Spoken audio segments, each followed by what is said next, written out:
Қайырлы күн қыздар, бүгін сіздерге пинетке тоқуды үйрететін боламын. Яғни бізге қажетті құралдар мынандай спица немесе жаңағыдай ортасын сыммен біріктірген спица да болады. 3 мм және тоқыма жібі. Мен бұл жерде 100 грамда 250-260 метрлік шерсть пехорка жібін таңдадым. Сіздер өздеріңіз ұнаған жіпті алсаңыздар болады. Яғни бізге пинетке тоқу үшін ең бірінші ілмектер болуымыз керек. Міне бұл жердегі жіпті осындай сыртындағы жібінен ұшынан алсаңыздар да болады. Егер уақыттарыңыз болса, мына ортасындағы ұшын тауып алып тұрып тоқсаңыздар болады. Себебі тоқу барысында мысалға мынандай босатқан кезде жібіңіз сыртындағы жіптен алсаңыздар домалап кете береді. Ал егер ортасынан алсаңыздар домаламай бір орында тұрады. Қазір 36 бас ілмек аламыз. Бұл 3-6-9 ай аралығындағы нәрестелерге болады. Міне жіптің біраз бөлігін қалдырамыз. Жіптің ұшы бар жағындағы бөлігін бас бармаққа, ал клубоктан шығып жатқан бөлігін сұқ саусаққа ілеміз. Сөйтіп қалған жағын 3 саусағымызбен қысып ұстаймыз. Ілмек алу үшін міне мынандай, егер сіздің сымыңыз осындай болса, артынан мынандай қалпақтар кигізіп алсаңыз болады. Себебі қазір біз ілмек қосқан сайын мына жерде ілмектеріңіз көбейіп шығып кетуі мүмкін. Сол үшін осындай қалпақ кигізіп қойсаңыздар болады. Қазір ілмек алатын кезде шеше тұрайын бұны, себебі ыңғайсыздау кішкене. Міне ұстап алдық. Ілмекті қалай аламыз? Міне бас бармақпен сұқ саусақтағы ортасындағы жіпті ішке қарай тартамыз. Мына саусақтарыңыз кішкене өздеріңізге көмекші болады. Міне бас бармақтағы жіптің астынан кіргізіп, сұқ саусақтағы жіпті іліп аламыз да, қайтадан бас бармақтың астымен шығарамыз. Бас бармақтағы жіпті босатып, астындағы жіпті тартамыз. Міне бізде 2 ілмек алынды. Келесі ілмектер бірден алынады. Дәл солай. Бас бармақтың жіптің астынан кіргізіп, сұқ саусақтағы жіпті іліп аламыз да, қайтадан шығарамыз. Мына жіпті астынан тартамыз. Мына осылай 36 ілмек алыңыздар. Мына жерде жақсылап тарта беріңіздер, қатты-қатты. Себебі қазір бір спицамызды алған кезде бізге жіп босап, кәдімгідей тоқуға ыңғайлы болады. Егер қатты тартпасаңыздар, ілмектеріңіз біркелкі болмай, қисық-қисық болып қалуы мүмкін. 36 бас ілмек алып болған соң, ары қарай көрсетемін. Міне мен 36 бас ілмек алдым. Енді мынандай қатты көп қалып кетіп жатса, кішкене бүйтіп қия салсаңыздар болады. Тоқу барысында кедергі жасамайды. Бір спицамызды шығарамыз. Абайлаңыздар, бүйтіп шығып, жаңа алған ілмектеріңіз шығып кетпесін. Міне, көрдіңіздер ғой. Біз қатты қысып тоқығанмен бір спицамызды алған кезде ілмектер жылжығанға өте ыңғайлы, және ең бастысы жиектері біркелкі тегіс ілмектер пайда болды. Енді мына қалпақтарымызды кигізіп аламыз.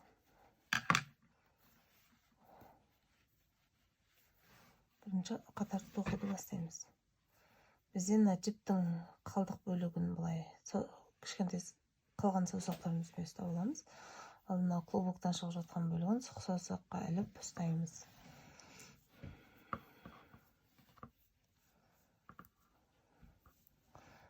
Бірінші ілмекті іліп аламыз. Қалған 34 ілмекті оң тоқимыз.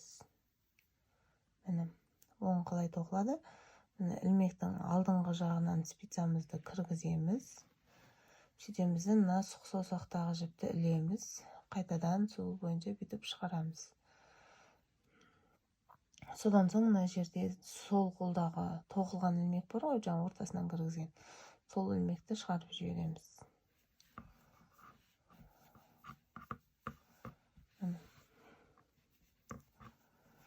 Оң қолдағы спицамызды ілмектің ортасына кіргіземіз. Мына сұқ саусақтағы жіпті ілеміз. Соны бұлай тартамыз. Бізде сұқ саусақтағы жіп тартылып ілмек болды. Ал мынау сол қолдағы жаңа тоқылған ілмекті шығарамыз.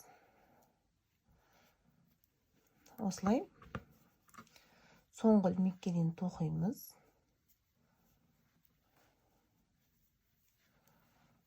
Соңғы ілмекті теріс тоқимыз.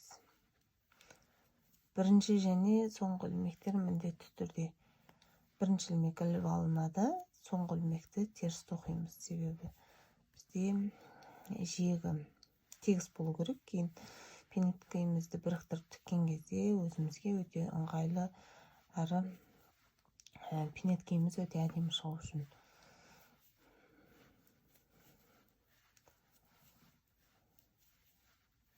Біз қазір пинеткемізді классикалық узормен тоқитын боламыз. Сол себепті оң тоқып жатырмын.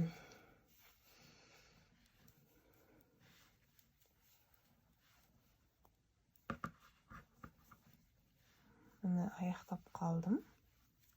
Бірінші қатарда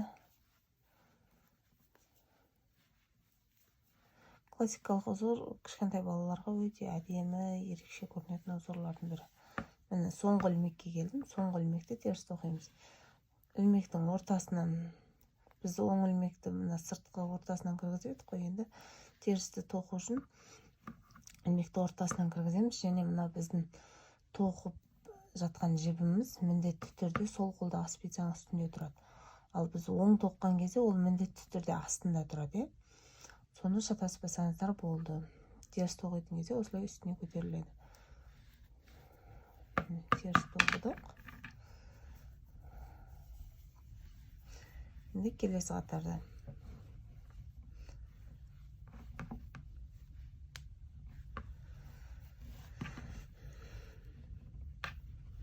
Міне бірінші ілмекті іліп аламыз. Сосын мына жерде жай ғана әшейін жіптің өзін іліп аламыз.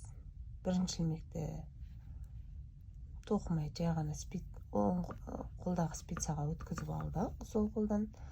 Содан соң ортада жай ғана жіпті оң қолдағы спицаға бір рет айналдырамыз. Бұл накид деп аталады.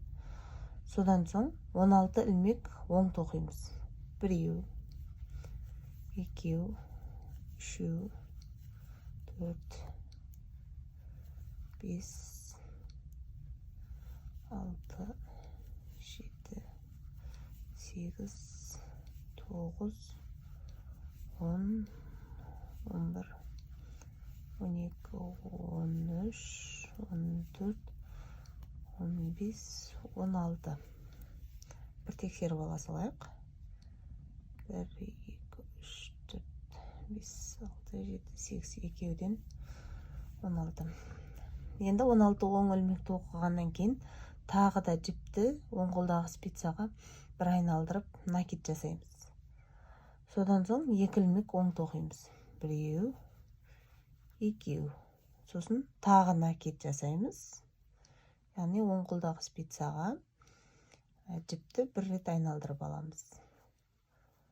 Содан соң 16 ілмек оң тоқимыз. 1, 2, 3, 4, 5, 6, 7, 8, 9, 10, 11, 12, 13, 14, 15, 16. Міне 16 тоқыдық. Соңғы ілмегіміз қалды. Соңғы ілмектің алдында тағы да бір накид жасаймыз. Яғни оң қолдағы спицаға жіпті тағы бір айналдырып, соңғы ілмегімізді теріс тоқимыз. Міне бізде қарасаңыздар осы қатарда біз 4 ilmek қостық. Яғни мына жерде 1 ilmek қосылды. 16 ilmектен кейін біреу, екеуін оң тоқыдық, тағы біреу қосылды. Және мына соңғы жағында тағы бір қосылды. 4-еу қосылды, иә. Енді келесі 3-ші қатарда ешқандай өзгеріссіз 1-ші ilмекті іліп аламыз. Міне қараңыздар, мынау бағана біз жіп айналдырған жібіміз, иә. Енді оны былай бүйтіп оң тоқсақ, мынандай дәу тесік қалады. Сол үшін мына спицамызды ilмектің артқы бөлігінен, арт жағына, ортасынан бүйтіп кіргізіп арт жағынан аламыз да, сөйтіп тоқимыз. Міне қараңыздар, жібімізді астына түсіріп аламыз оң тоқу үшін. Спицаның ортасынан кіргіземіз да, мынандай арт жағынан оң тоқып аламыз. Міне, сол кезде жаңағыдай тесік қалмай, бұлай жасырылған ilmek тоқылады. Мына жердегі тесік ол ештеңе емес, қазір мыналарды тоқыған кезде тартылып кетеді, көрдіңіздер ме? Міне, осылай қалған ilmekтерді де оң тоқимыз. Қазір 16 ilmектен кейін жаңағы қосып алған ilmегімізді дәл екінші ilmектегідей жасырып тоқитын боламыз. Яғни біз әр жұп қатарда ilmek қосамыз. Әр жұп қатарда ilmek қосқаннан кейін сол ilmekтерді тақ қатарда жай ғана осылай тоқып шығамыз. Жаңағыдай дәу тесік қалмау үшін жасырын етіп тоқыңыздар. Міне, тоқыдым. Мынау жаңағы біздің іліп алған жібіміз. Бұлай тоқысақ дәу тесік болып қалады. Олай тоқымаймыз. Міне, бұлай айналдырып тұрып, бетіп тұрып не істесеңіздер болады. Спицаға егер бұлай арт жағына бүйтіп кіргізе алмай, таппай қиналып жатсаңыздар, онда мына жіпті бұлай кигізіп тұрып, спицаларыңызды айналдырып, осылай оң тоқып жүрсеңіздер болады. Көрдіңіздер ме? Мына жер жасырылып, біздің дәу тесік қалмай әдемі тоқылды. Екеуі, және мына жерде бұлай түсінікті ғой. Міне, тоқымадық. Мынау жібіміз астында тұр, тоқитын жібіміз. Мынау жаңағы іліп алған ilmегіміз. Осы ilmekті бұлай алдынан қоямыз да, 2 спицаны бүйтіп айналдырамыз. Содан соң барып бұлай саусақтағы жіпті тартқан кезде сіздерге тоқу ыңғайлы болады.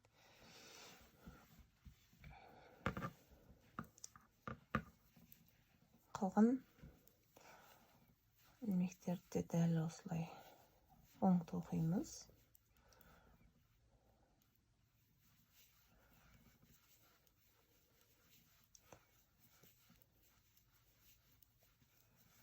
Келесі қатарда тағы біз ilmek қосатын боламыз.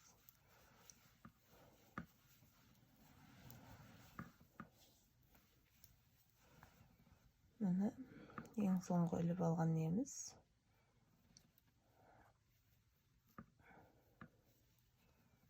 Және соңғы ilmekті міндетті түрде теріс тоқимыз.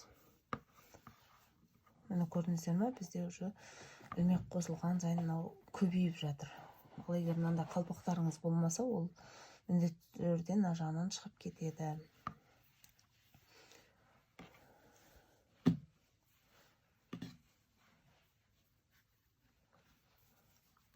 Келесі қатарда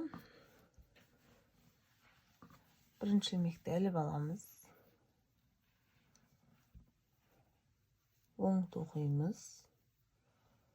Содан соң тағы бағанағыдай накид жасаймыз. Ilmekті, жіпті спицаға жай ғана іліп аламыз. 16 ilmek оң тоқимыз.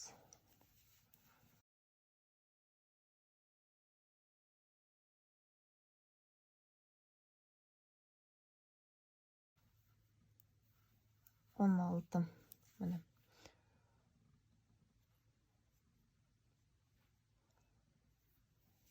Міне 16 ilmek алдық. Тағы накид жасаймыз. Жіпті спицаға іліп, Одан соң 4 оң тоқимыз. 1, 2, 3, 4.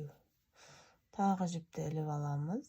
Спицаға жай ғана іліп алып жатырық. Бұл жерде ешқандай түсінбейтін нәрсе жоқ. Одан соң тағы 16 ілмек тоқимыз.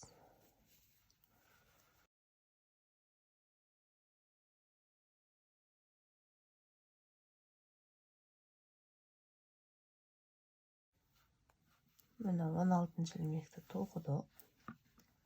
Тағы накид жасаймыз. Жіпті іліп алдық.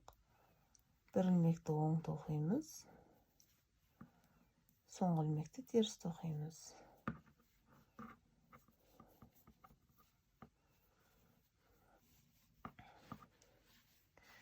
Келесі қатарда ешқандай өзгеріссіз, дәл жаңағы 3-ші қатар тоққандай тоқып шығамыз. 1-ші ілмек іліп аламыз. Оң тоқимыз және мынау қосқан жаңа ілмегімізді осылай жасырын қылып тоқып, осы қатарда ешқандай өзгеріссіз дәл осылай тоқимыз. Мына мен 5-ші қатарда еш өзгеріссіз тоқыдым. Енді 6-ші қатарда 1-ші ілмекті іліп аламыз. 2 оң тоқимыз. 1, 2. Накид, яғни жіпке, спицаға жіпті жай ғана іліп аламыз. 16 ілмек оң. 1,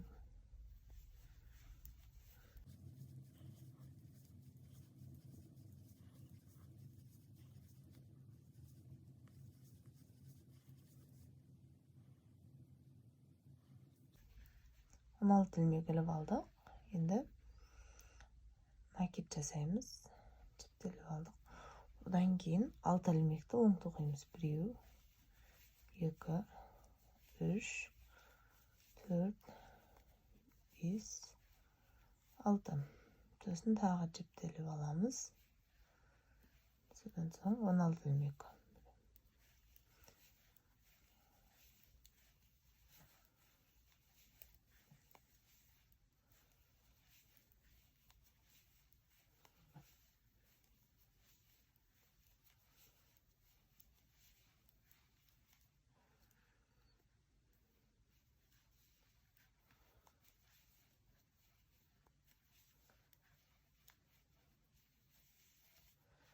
16 ілмекті іліп алдық.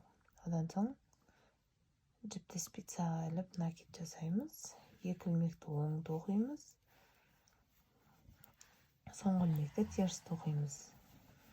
7-ші қатарда ешқандай өзгеріссіз барлығын оң тоқып шығамыз.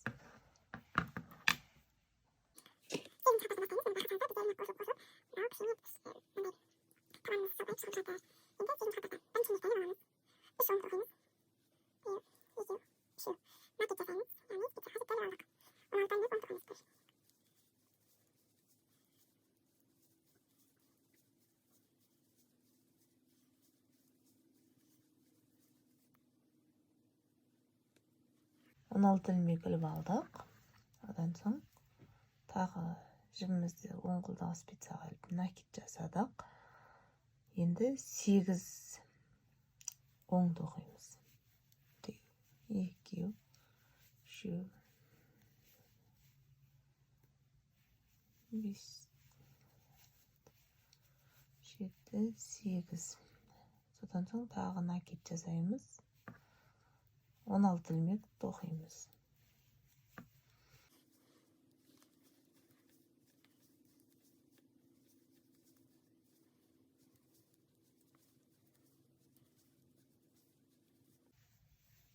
Он 16 ілмек тоқыдық. Накид жасаймыз. Ілмекті іліп аламыз спицаға.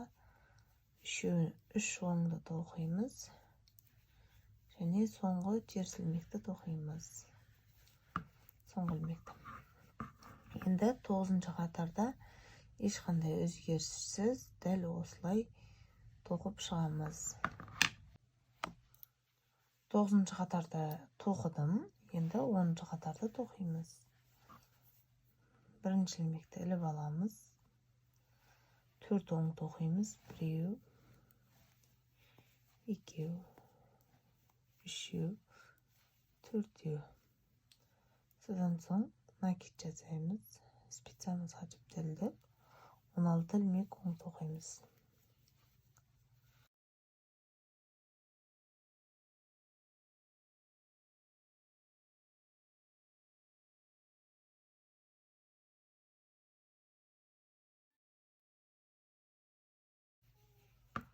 Ilmek іліп алдық.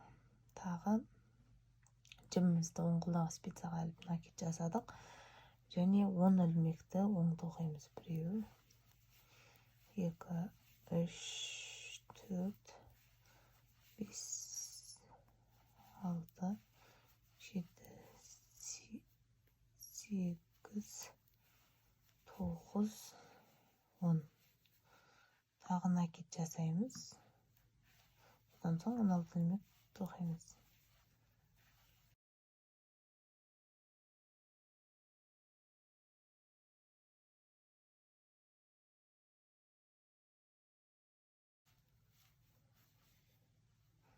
Ilmek тоқыдық. Енді тағы бас іліп аламыз, яғни жіпті іліп аламыз.